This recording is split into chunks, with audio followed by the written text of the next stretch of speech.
Jofre Campaña, a los tiempos, estábamos poniéndonos al día con su árbol genealógico.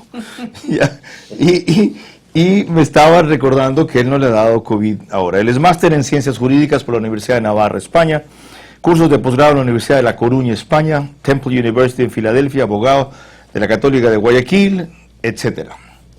Si sigo, como menciono a veces, se me acaba el programa. Jofre saltó al reconocimiento público en gran magnitud a raíz de que fue un abogado triunfante en la causa del universo. Esto lo convirtió en el objeto de los ataques de Correa, que entre otras cosas le dijo a revista. Jofre emprendió un juicio contra Correa por difamación o calumnia, ¿se llamaba? Sí, correcto. Daño moral en esa época. ¿Que terminó cómo? Terminó 10 años después con una sentencia de la Corte Nacional de Justicia que rechazó la demanda de Correa y rechazó la demanda que yo le había iniciado a él. Pero me tomó 10 años ese juicio. Y además yo tuve que usar todas las estrategias posibles, lícitas, para no permitir una sentencia rápida, porque con una sentencia rápida Correa me ganaba. Correcto. Yo, por ejemplo, y simplemente lo cito como estrategia, yo llamé a declarar a la esposa de Correa. Como me negaron esa declaración, presenté recursos, impugnaciones y llegamos a la Corte Constitucional. En eso me tomé 4 años. Y la Corte Constitucional rechazó esa declaración. Así que yo pedí declaración. ¿La Corte Constitucional de entonces? De entonces, ¿no? No, la Corte correísta. Y entonces tuve que pedir otra declaración de testigos que estaban en Tokio. Todo el trámite para ese testimonio en Tokio, pues 3 años y pico más, y eso permitió que ya Correa bajara el control de la Corte, y en las postrimerías del gobierno obtuve una sentencia en que, de no haber sido así, me condenaban a $10 millones a pagarle, ¿no? Qué increíble. Fue estrategia procesal, Carlos, yo tenía que defenderme. ¿Cómo alguien puede sostener una defensa así 10 años sin desgastarse, sin agotarse, sin disminuirse? Hablábamos de la parte personal, familiar de la vida de Jofre, y más bien ha sido lo contrario. Es decir, usted en medio de esa lucha ha florecido, si cabe el término. La pasión por lo que hago, la pasión por el derecho, la pasión por la justicia.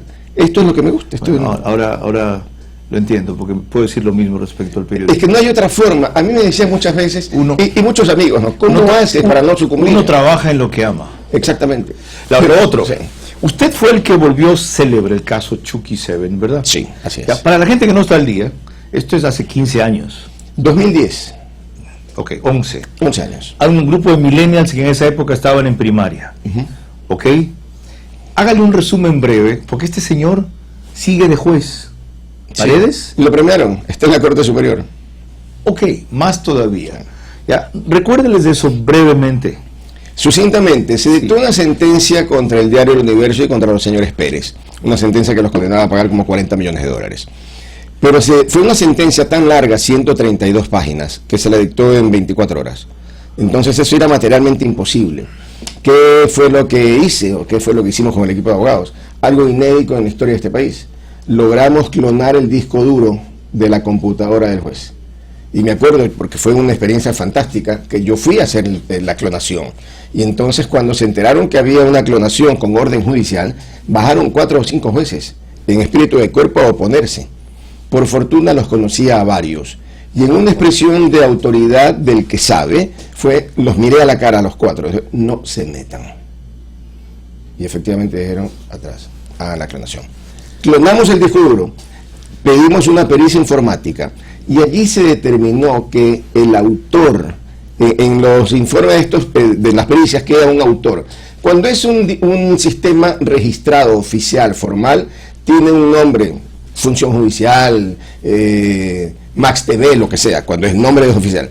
Cuando son programas piratas, aparece por defecto el autor Chucky 7. El programa informático era Chucky 7, lo que demostró ¿qué cosa? Primero, que no había sido en el sistema informático de la Corte, porque ese es oficial con nombre. Y segundo, demostramos que se había introducido un USB, un pendrive, a la hora exacta, a la medianoche. Y allí se trasladó la sentencia, y por eso es que fue el famoso caso Chucky 7. Y la sentencia se la había dictado el abogado Correa. Sabemos que la hizo el abogado de Correa. Y luego inclusive hubo un testimonio de eso. El propio Correa, en una entrevista con Silvita Buendía, cuando Silvita Buendía le dice, pero ¿cómo es que se dicta esta sentencia tan rápido? Correa dice, pero si la mayor parte es copia y pega, y eso entiendo que se lo pasaron por un medio informático. Qué increíble. Está en redes, es una cosa terrible. Hay otra cosa sorprendente, ya vamos al tema que nos motivó la convocatoria, pero indudablemente su presencia me mueve la memoria. Es que hay otra cosa increíble en esta parte. ¿Cómo es posible que gente, entre comillas, inteligente, tenga el nivel de torpeza de redactar una sentencia de 132 páginas de un día para otro, creyendo que se la van a creer? ¿Qué hace o qué hizo que operaran con esa premura, con esa seguridad, con esa torpeza? La enfermedad del poder. Ajá. Porque el poder en exceso es una enfermedad. Y el, control, síndrome, y el control que tenían de todo. Absoluto, absoluto. Aquí nadie nos va a descubrir, peor va a hablar, etcétera. Yo me reía ayer justamente, ayer o antes de ayer, porque Arauz, el candidato, pone un tuit en el que menciona que cuando vengan no van a perseguir a nadie y los que sean juzgados serán con una justicia. Ya vamos a hablar de eso, no se me adelante, porque leí su tuit. No, pero venía a colación. Leí su tuit. Miren, he comenzado por esto deliberadamente. Este señor es un ejemplo de resistencia y de lucha en su caso y en los otros casos. En muchas cosas yo discrepo con él y él conmigo, y lo he hecho públicamente, y eso para mí no es ninguna novedad, eso enriquece la conversación.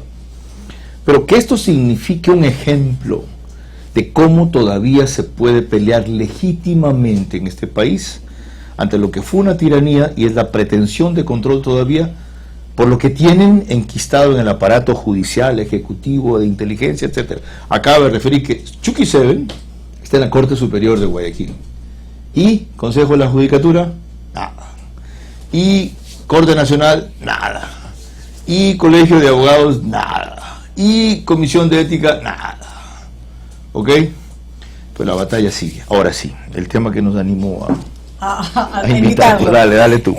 En los incisos 11 y 19 del artículo 66 de la Constitución de la República defienden el derecho a guardar reserva sobre sus convicciones.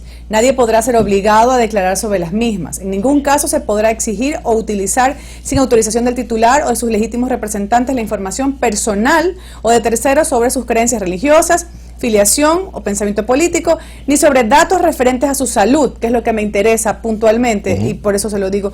Entonces, ¿usted cree que este derecho a guardar la reserva sobre los datos que incluyen la salud están dentro de una vacunación masiva, en medio de una pandemia, donde es necesario llevar un control de quiénes han sido vacunadas para asegurar inclusive la eficacia del proceso? Sí, de hecho hay un derecho que es este de la reserva, que es un derecho personalísimo, que normalmente se le enfrenta con el derecho de acceso a la información pública porque son temas de interés social y temas de interés público, en definitivo. Pero la respuesta está en la misma Constitución, Carlos, en el artículo 18. Si podemos revisar el artículo 18 de la Constitución, también consagra como un derecho de las personas el tener acceso a la información de interés general, excepto en los casos reservados o prohibidos por la ley. Y este es el caso. ¿Por qué este caso está prohibido por la ley? Puntualmente, la propia ley de acceso a la información pública. Dice así, artículo 18, numeral 2. Acceder libremente a la información generada en entidades públicas o en las privadas que manejen fondos del Estado o realicen funciones públicas. No existirá reserva de información, excepto en los casos expresamente establecidos en la ley. En caso de violación a los derechos humanos, ninguna entidad pública negará la información. Claro, pero ahí está la reserva de ley. Entonces, ¿cuál es la reserva de ley? La propia Ley Orgánica de Transparencia de Acceso a la Información Pública, artículo 6, Carlos. Hasta acá. Lea, señor secretario. Dice, información confidencial. Se considera información confidencial aquella información pública personal que no está sujeta al principio de publicidad y comprende aquella derivada de sus derechos personalísimos y fundamentales, especialmente aquellos señalados en los artículos 23 y 24 de la Constitución Política de la República. Pausa. Aquí tenemos un video que demuestra que no hay la tal reserva, que no se la respeta, y lo hace nada menos que el gobierno. Vamos, dale. Estaba previsto para que lo pongamos aquí. El video de la vacunación.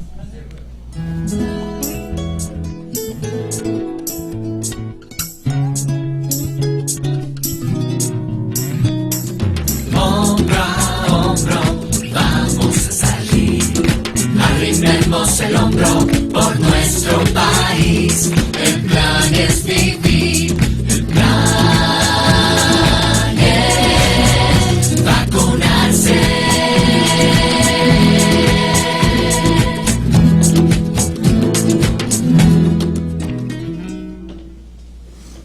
¿Ya vio usted cómo está la identidad de todos los vacunados en ese video hecha por el Estado? O sea, no han cubierto sus ojos, todos están con mascarilla.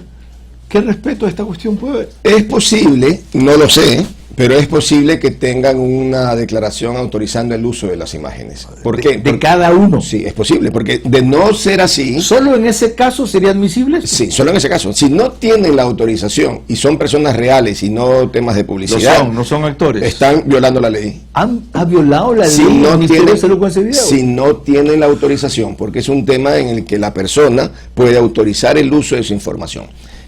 De tal manera que eso es fundamental determinar. Ya, y entonces si es prohibido sacar una lista, ¿cómo se controla y se evita que continúe la vacunación VIP?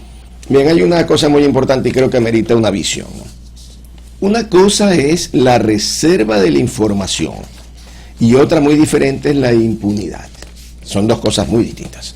Bien, ¿quién es el encargado de controlar que se cumpla con la ley? Dos entes básicos: la Contraloría General del Estado, por mandato constitucional y de la ley, y segundo, la Fiscalía General del Estado. Pero una cosa es que, por ejemplo, se sancione y se inicie un proceso penal contra estos dos chicos de la Católica, los TikTokers. Esa es una cosa que debe ser investigada, que debe ser sancionada. Pero otra cosa muy distinta es que se tome la nómina de las 10.000 personas y se las publique en una página web o en cualquier parte. ¿Por qué? Porque la reserva es para la divulgación pública. No es una reserva para los entes de control. Abogado, pero no están divulgando el estado de salud de la persona, sino una acción para la salud de la persona. Sí, pero no están atípica. diciendo es diabético, tiene sida, lo que sea. La vacunación es un tema preventivo, en este caso de una enfermedad, y por tanto se interpreta. ¿Por qué? Porque la Constitución... No, porque ustedes lo van a vacunar también sin estar enfermo. Sí, y a mí más sí. rápido que usted porque soy mayor que Pero usted. es un tema de salud, es la prevención de temas de salud, la prevención de enfermedad, va en el concepto genérico de la salud. Y en una cosa muy importante, cuando se interpretan temas de derechos, se estará la interpretación que más favorezca su vigencia. Típico de un abogado. Pero, un ratito, es que si no gana la empata. Típico de él, ¿no? Sí, porque aquí, está con el asesor así. jurídico nuestro discutimos siempre de esa manera. Es un tema de salud. Y tiene razón respecto a la denominación exacta ahí. ¿Ya? Dice salud. No dice enfermedad, dice salud.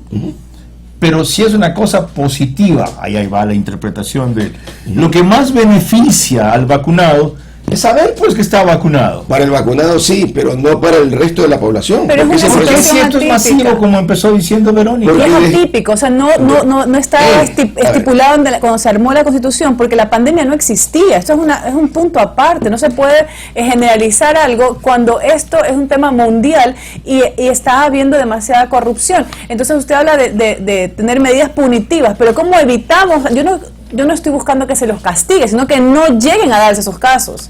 Y creo que al publicar quiénes son los que están vacunándose o quiénes están en la lista, es una forma de controlar que se evite que jovencitos se vacunen, que salten la fila o que el papá interceda, sino que se respete un orden.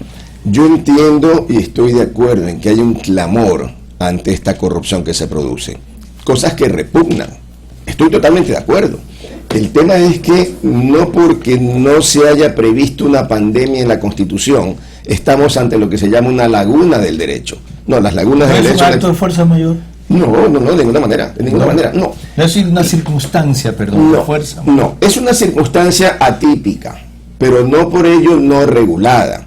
El concepto salud, que es lo que importa, está regulado con pandemia o no, con vacunación o no. Son garantías de las personas. Y esas garantías a veces son una molestia para la sociedad en general. Y si ustedes me permiten, me dan 30 segundos, pongo un ejemplo típico de esto. Miren, de repente se hacen muchos allanamientos en muchas casas buscando droga, sin orden judicial. ¿Bien? Y se allana una y se encuentra droga. Entonces, lo que todo el mundo diría es, está bien el allanamiento, se encontró la droga. El tema es que la garantía de la inviolabilidad del domicilio es para que no allanen el domicilio de la gente normal con el pretexto de buscar droga. Entonces, este ejemplo, que si encuentran la droga y la gente dice, no, lo soltaron porque se violó la garantía de la inviolabilidad del domicilio, repugna a la sociedad. Ok, esto es parecido. Entendido. Sí. Ok, ahora, ¿por qué la lista de la fase 1 sí se va a revelar? Yo creo que es un error gravísimo, una violación legal, y si lo hacen, probablemente tengan responsabilidades, porque la Contraloría puede ser... Tampoco deberían revelar la lista de la fase. Es que no pueden revelar ninguna lista. ¿Qué es lo que pueden revelar? Ejemplos. Va a vacunarse a los médicos del Teodoro Maldonado Carbo. Se ha vacunado a las señoras del geriátrico San Fernando. Se ha vacunado a los enfermeros de la Facultad de Enfermería, ejemplo. Eso lo pueden divulgar. O los criterios para escoger. Y eso es un tema fundamental. El sector, los criterios, pero no pueden decir... Si uno quiere saber la lista, entra y ve el personal del Teodoro Maldonado Carbo y lo termina averiguando. Eventualmente, pero es muy distinto a que se diga el señor Carlos Vera con cédula tal ya fue vacunado. Okay. Son derechos que deben ser preservados. A veces choca con el clamor de la ciudadanía, pero al final es más importante una sociedad que respeta los derechos y la ley a la sociedad que cede ante el clamor público. Ya. Vamos a la siguiente cosa. Usted mencionó un tuit de Andrés Arauz. Lo tenemos por si acaso. Hace un rato lo pasé. Decía, el odio ya pasó de moda. En mi gobierno jamás perseguiremos a ningún opositor. Sobre todo después de ver lo que han hecho con nuestros compañeros y compañeras y ver el dolor de sus familias. Quien tenga que rendir cuentas lo hará con una justicia independiente, sin presiones. ¿Qué fue lo que usted le respondió? Le respondí justamente sin presiones, como en el caso del Universo, por ejemplo, y sin presiones como otros tantos casos públicos en los que Correa desde la Sabatina ordenaba cómo actuar, y otros terribles en los que gente como Alexis Mera ponía por escrito a los jueces que no se pueden conceder acciones de protección. Así le pregunté, ¿ha sido más claro, señor Arauz? Ahora, abogado, hay quienes dicen que cometemos un error al hablar de Arauz, que algunos asesores de Lazo aconsejan ignorar Arauz, que lo que estamos es creciéndolo. Mi tuit no tiene que ver con un tema electoral político. Mi tuit tiene que ver con algo que si lo escribe Arauz o lo escribe un ministro en funciones o lo escribe un periodista, le respondería lo mismo. Ahora vamos a ver con otro electoral político que se puso usted. Es que Joffre Campaña rompe lanzas en varias batallas. ¿Cuántos votos necesita Lazo para ganar? Se pregunta usted. Mantener sus votos de primera vuelta y obtener el 64% de los 4.402.012 votos en disputa. Esto equivaldría al 81% de los votos de Hervas, 40% de los de Yacu y 80% de los otros en disputa, suponiendo que Arauz mantenga sus votos. ¿Fácil? Se pregunta. Respóndase usted mismo. Yo creo que lo tiene muy difícil, Guillermo Lazo. No creo que sea una cosa imposible, casi imposible, sí, en la medida en que mantenga la línea que ha mantenido hasta ahora. Yo creo que él comete unos errores de bulto en la campaña. Y aclaro esto importante, ¿no? Mucha gente me tilda a mí, Carlos, de correísta, porque eventualmente critico a Lazo. ¿En serio? Lo he criticado. Muchos. ¿En serio? Sí, muchos en redes, y esto pues correísta, el abogado correísta. Bueno, yo también he criticado a Lazo. Entonces, yo critico a Lazo. Para que mejore, para que cambie. A ver, ya, no es para que se destruya. Yo quiero que gane Lazo por el bien del país, pero a veces comete unos errores de bulto. Ejemplo, del fin de semana, va y pone un tuit: me acabo de reunir con ganaderos. Oiga, no se reúna con el ganadero empresario. Dice Joffre Campaña, qué bueno hubiera sido que su primera parada fuera con los empleados de los ganaderos y con los pequeños agricultores. Exactamente. Entonces, sigue en la línea de ir con el hacendado, con la gente que tiene peso, y se olvida de la masa que vota. Y se añade, no se da cuenta que reunirse con los ricos no le da votos. ¿Qué clase de asesores tiene? ¿No hay nadie en su equipo que tenga sentido común? Sí. Y creo que hay un problema, y esto lo voy a decir ahora, alguna vez lo he mencionado, pero lo voy a decir ahora. En algún momento, hace varios años, Guillermo Lazo me pidió ser parte de su equipo muy cercano, y de hecho estaba en la mesa de él. Mi primera reunión en su casa con ese equipo, cuando ya salimos, fue: primero, Guillermo, usted no puede seguir atendiendo en el Banco de Guayaquil. Usted le dice a la gente que ya no es el dueño del banco, pero recibe a la gente en el banco, alquila una oficina. Al día siguiente alquiló una oficina previsora. Y le dije: mire, estoy aquí sentado en la mesa, aquí no hay una mujer, no hay un negro, no hay un cholo, no hay un indio, no hay una lesbiana. ¿De qué se nutre usted? De 20 muchachitos de San Borondón. Guillermo, ese no es el país. Poco tiempo después no me volvieron a invitar. Ok. Y sigue la misma mesa. Estamos a un mes de la elección y las cosas que no corrigió y no cambió, difícilmente las podrá cambiar. Sin embargo, me miras con mucha atención y preocupación. Claro, ¿no? Sí, porque tú me compartes mucho de lo que yo le- pienso casi literalmente lo que Parece que acabo le de decir. pasó su discurso. Sí, es que Porque es se así. pusieron de acuerdo antes de entrar. Parecería, pero no me conocemos. Por si acaso es broma. ¿Ya? Ok. Segunda cosa. Si se da un cambio muy drástico, también es poco creíble. Me decían, por ejemplo, las feministas que lo que ellas quieren es un compromiso de, no una promesa de, porque no suena creíble. Tercero, si llega al extremo de postergar algunos principios que él tiene, como por ejemplo su defensa de la vida, por la apertura al diálogo que ha hecho, podría perder lo sólido que tiene. Ayer me demostraba Eduardo Reynoso en una entrevista en Veraz que la preocupación sobre el tema del aborto no es un tema popular como lo es para las élites. Y por último, si creemos usted y yo lo mismo en este sentido, que es lo mejor para el país, no que es lo ideal, es simplemente lo mejor, ¿qué nos toca hacer a nosotros que no van a hacer los otros? Tratar de orientar desde lo que podemos orientar. Pero ya no a ellos, pues. El problema, Carlos, es están los electores, sí, pero hay un a problema. quienes usted dice que ahorita hay que convencer. Sí, pero ¿cómo llegamos, ciudadanos como nosotros, a la masa de Prosperina, a la masa del campo, a la masa de Esmeraldas? No tenemos forma de llegar. Muy sencillo. Yo proponía, y fíjese que todavía hay tiempo, y esta idea fue una idea para su médico, Alfredo Borrero, Sí, para el vicepresidente. en el 2010, que me reuní con él porque quería apoyarme para el revocatorio del mandato, porque creía que yo era comunista, ¿ya? Y quería hablar de esta cuestión. ¿Qué hacemos? Porque él veía lo que se venía de Venezuela, había estado en Venezuela. Y le dije, salgan todos los fines de semana brigadas de abogados, brigadas de médicos, brigadas de psicólogos, pongan una mesa, el letrero de qué son las consultas, y absuelvan consultas gratis para la gente. ¿Qué problema jurídico tiene usted? Le cobraron más de impuesto predial, CENEL no le arregla la factura telefónica, hay un divorcio que no le sale, aquí este predio no está legalizado. ¿Se puede hacer eso 3 semanas? Tuvo 10 años para hacerlo y no lo hizo porque hay algo que le falta en el fondo, es visión. Y le falta visión porque no conocen el ¿Por fondo. qué no lo hacen ustedes, los abogados? Porque no hay tiempo, Carlos, número uno. Y porque los 2 fines de abogados... semana. Carlos, los abogados en la práctica y en la verdad tenemos tal cantidad de problemas en el ejercicio profesional, enormes, con una justicia corrompida. Lo sé. Entonces pensar que vamos a salir ahora el sábado y domingo, dejar familias y todo, para estar hablando, ¿en dónde? 2 fines de semana. ¿Quién lo organiza, hacer eso? Carlos? ¿Dónde? Cada uno coja su grupo. Oye, No. oye, Carlos Vera me estuvo jodiendo su programa de televisión y la verdad me dejó picado. ¿Ok? Cojamos 10 de nosotros. Vamos este fin de semana, ¿a dónde? Temas de seguridad, mil líos. Instalémonos sábado y domingo en vez de irnos a la playa. Bueno, la idea sería llegar a sitios en los que se pueda, de una parte, tal vez, virar el voto de los de Arauz. Correcto. Y convencer a los de Herbas o Yacu. Correcto, el no tema vaya es- donde ya están convencidos. El tema es, Carlos, de practicidad. A ver, yo quiero hacer eso el fin de semana. ¿Dónde me voy? ¿Con quién? Tienes ¿Cómo lo organizo? 5 días para averiguar esa vaina. Eso sería tener una participación militante que, por desgracia... No, esa la es una tenemos. participación democrática. Democrática militante, de una u otra manera.